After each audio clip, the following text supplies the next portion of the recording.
Welcome back, how's it going everyone? Ouroboros here with another boss guide. This time we're going to be going over Fathom-Lord Karathress, the fourth boss in Serpent Shrine Cavern. Karathress is a counter-style fight similar to High King Mulgar from Gruul's Lair. This fight isn't too difficult and shouldn't cause too many issues, provided you come prepared.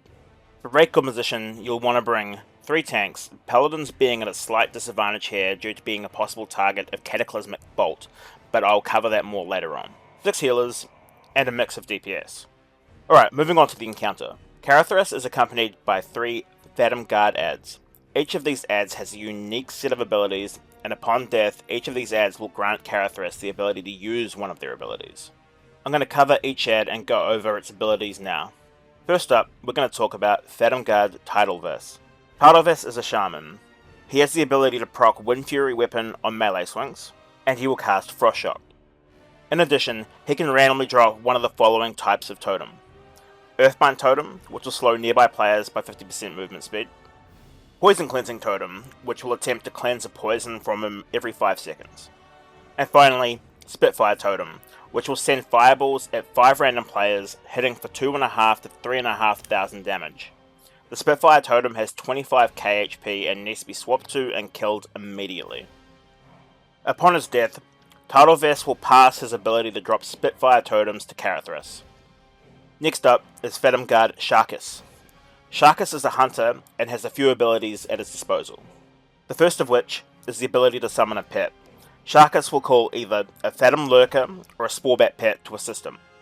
The Lurker pet will deal AoE damage on death, and the Sporebat pet has the ability to do a knockback on its main target. Another ability he can use is Multi-Toss, which will randomly hit 3 players for between 2 and 3,000 damage. He will also periodically cast Leeching Throw, which is a mana burn that burns 525 health and mana from the player every 2 seconds for 12 seconds. And finally, his final ability, the Beast Within. When this is cast, Karathress will turn red and grow larger. His damage will be increased by 30%, and his pet's damage will be increased by 50%.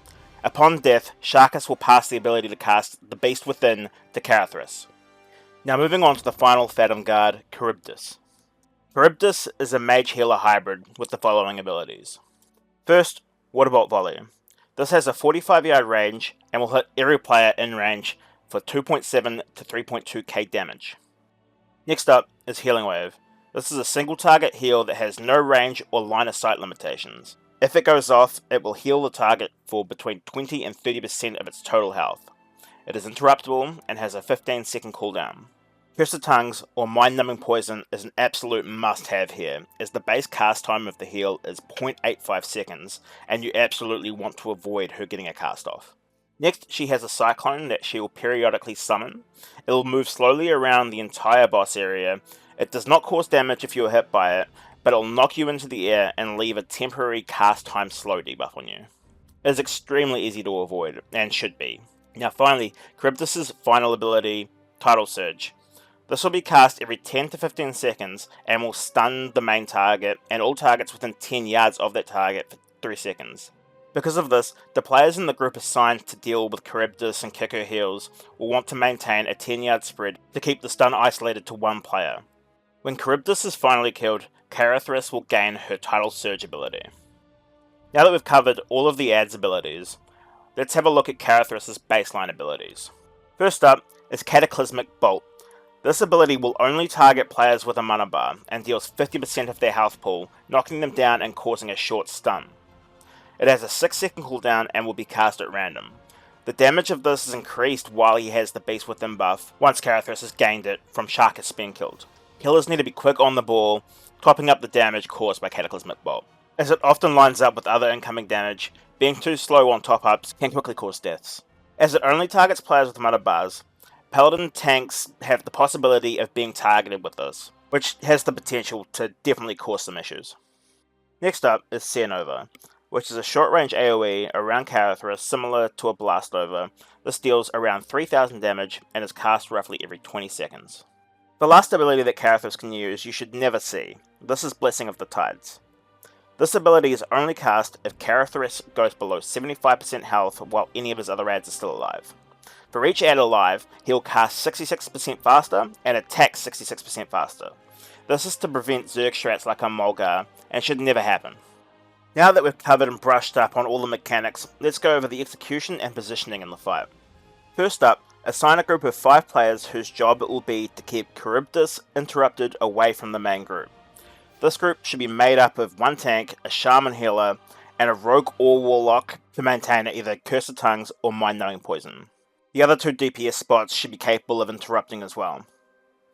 It will be this group's job to stop healing wave from being cast. Once in position, players in the group need to keep a 10-yard spread to avoid multiple players being stunned by Tidal Surge at a time. The plan here is to have Caribdis tanked at least 45 yards away from the main group so that people aren't being hit by Waterbot Volley too early, as it will cause a lot of unnecessary damage that can be avoided until she is the main kill target. The rest of the raid should be spread here on the lower level as indicated in this image. Ideally you want to pull the boss with misdirections to get the bosses into position as quickly and cleanly as possible. 1 tank will hold just Karathress, and the other tank will tank both Sharkus and Tidalvis. The tank on Karathress should be fairly close to the ad tank, but not stacked, to ensure that DPS are always in range to kill totems as required. The ad kill order is Tidalvis, then Sharkus, then Caribdis. And if you have solid DPS, you'll melt through these ads very quickly. DPS need to make sure that they're killing Spitfire Totems as quickly as possible throughout the fight. Once Sharkus is the main target, you need to prioritize killing his pets when they're summoned. Once both Tidalvis and Sharkus are killed, the raid will move to start killing Caribdis, but ranged need to be aware that Karathress will still continue to drop Spitfire Totems, and they still need to be killed as soon as possible. Range should be able to get into a position between Caribdis and Karathress to have range on both the ad and the totems.